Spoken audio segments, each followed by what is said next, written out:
Social, quote, posting on Truth Social, quote, the pardons, and that's in quotations, that Sleepy Joe Biden gave to the unselect committee of political thugs and many others are hereby declared void, vacant, and of no further force or effect because of the fact that they were done by autopen. In other words, Joe Biden did not sign them, but more importantly, he did not know anything about them, exclamation point. Trump has just claimed a legal power no president before him has ever had.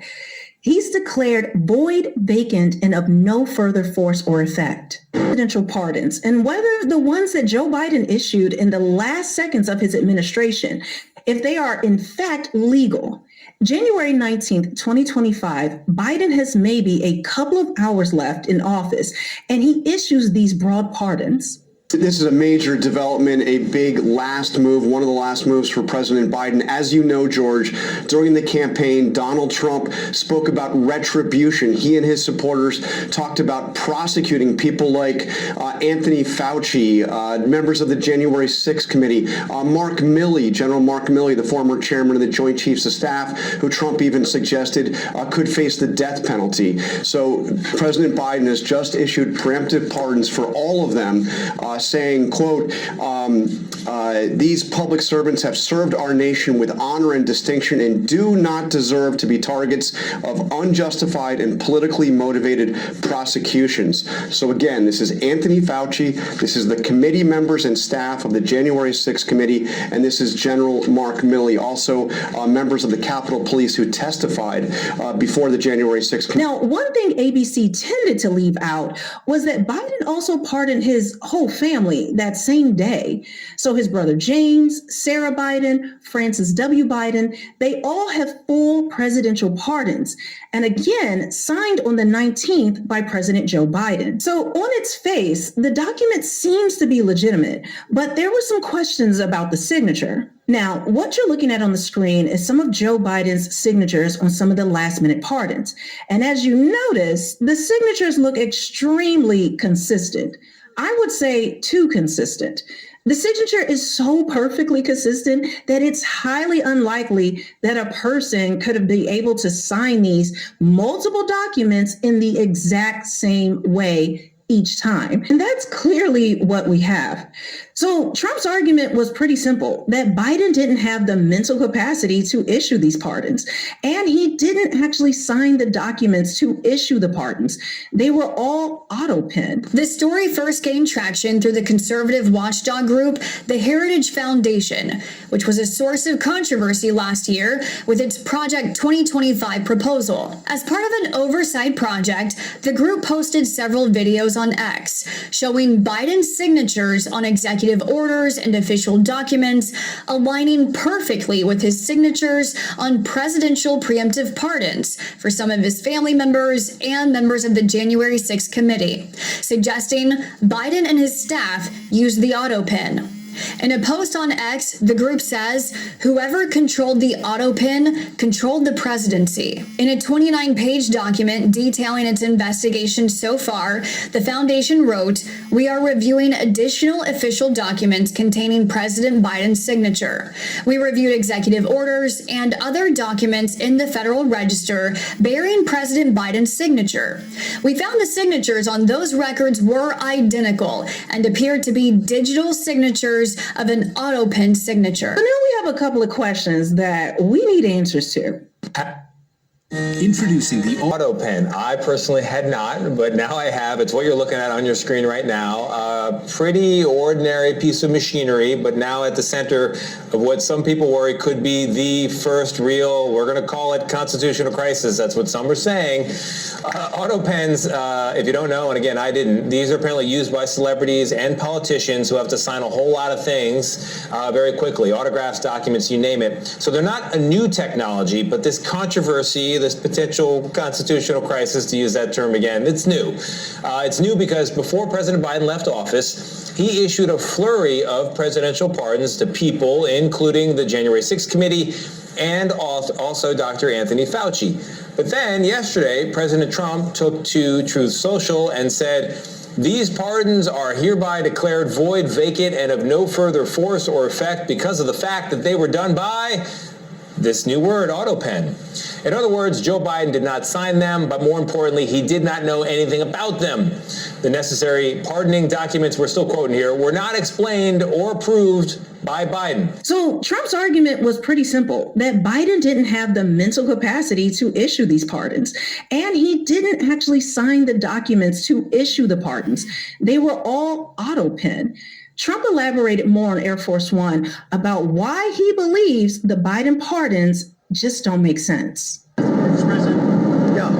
So I follow up on the Biden auto-pen. Are those executive orders, those pardons from the president now null and void? I think so. It's not my decision. That'll be up to a court. But I would say that they're null and void because I'm sure Biden didn't have any idea that it was taking place. And somebody was using an auto pen to sign off and to give pardons to, as an example, just one example, but the J6 Unselect Committee. Think of it, they gave pardons with an auto pen. I don't think Biden knew anything about it. And what they did is they deleted and destroyed all of the information that took them over a year to get. So now we have a couple of questions that we need answers to. Number one, can you use the auto pen as president to sign things like legislation or even pardons? Now, presidents have been using auto pens for a while. Most notably, President Lyndon B. Johnson started using auto pens for correspondence with constituents. Now, this was controversial even back then. The National Enquirer did a piece called "One of the Best Kept Secrets in Washington, the Robot That Sits In for the President."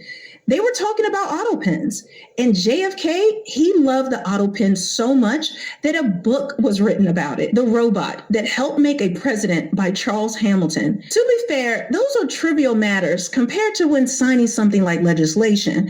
I mean, can you do that with an auto pen? Well, Obama did it multiple times. Going on today, and here are two things we thought you should know. President Obama made history by authorizing the first use of the auto pen signature to sign an extension of the Patriot Act while he was in Europe. Now, the auto pen is basically a mechanical pen. Congressman Tom Graves, a Republican from Georgia, is asking the president to confirm that he saw the bill before giving the go-ahead for the auto pen. Reports say the White House planned to fly that bill to the president, but it would have reached him after the midnight deadline. And finally, you may have heard that President Obama didn't actually sign last week's fiscal cliff deal himself, but rather from Hawaii ordered it signed by something called an auto pen. It's the third time he's used this auto pen to approve legislation. So when it comes to auto pens, it seems like the president can use it to do anything, even sign legislation. So we have some precedent for auto pens being used to exercise the power of the presidency. Now, we had legislation which definitely requires the president's signature. We all learned that in school. Well, the president has been signing for seemingly almost a decade now legislation with auto pens. Now, a key point of Trump's argument is that Biden wasn't just using the auto pen, but that he didn't even know what he was signing. So that means, did he know he was even signing these Those with Robin Hood gold. These pardons? We all know about his cognitive decline that was hidden from the American people for quite some time. President Biden was out and about today visiting a children's hospital with First Lady Dr. Jill.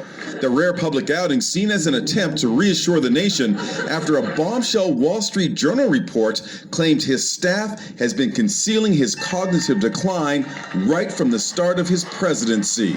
According to the Journal, there were limits over who Biden spoke with and what they said to him.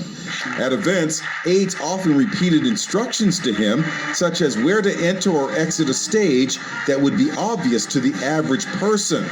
And Hollywood mogul Jeffrey Katzenberg was even asked to find a voice coach to improve the president's fading warble. Everything we had to do with, look.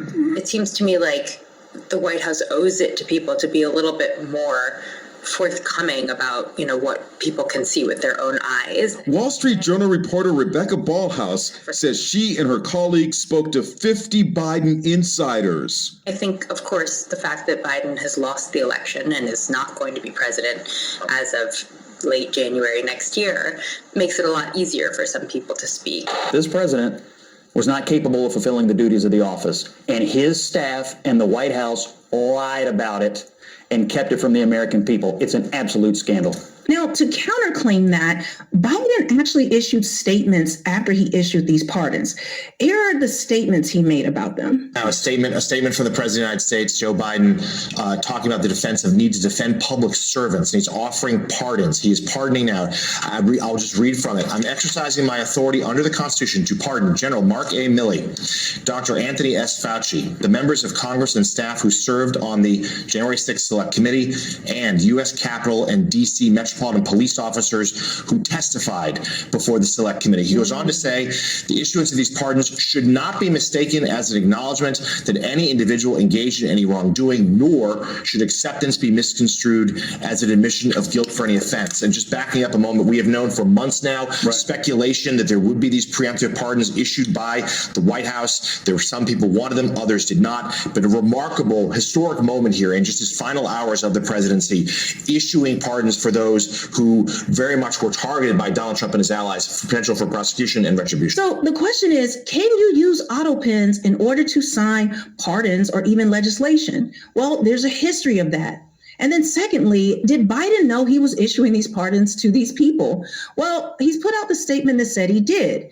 Now, all we have left is the Heritage Foundation and what they have found, but there's even a problem with the evidence they presented.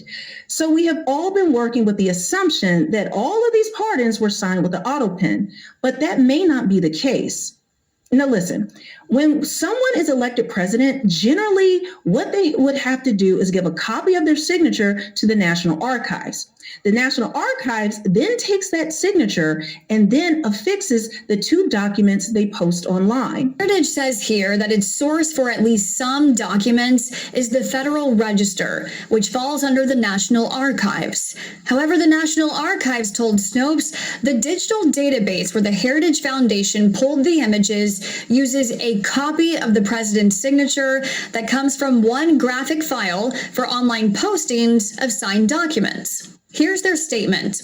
At the beginning of each administration, the White House sends a sample of the president's signature to the Office of the Federal Register, which uses it to create the graphic image for all presidential documents published in the Federal Register. In other independent reviews from several outlets, they found signed documents from other presidents, including Trump, featured identical signatures on the Federal Register's database. With this new information, this brings into question whether the documents that were posted online, the ones I showed you, if they were the original documents that the president's original signature on it, or if they were the National Archivist, meaning the documents that the National Heritage Foundation showed online may show the same signature over and over because they got them from the National Archive. They aren't the actual documents that Biden signed. Now, you guys let me know in the comment section what you think about this. I know where I stand. I do not believe that President Joe Biden, former President Joe Biden, was cognizant enough to actually sign these documents.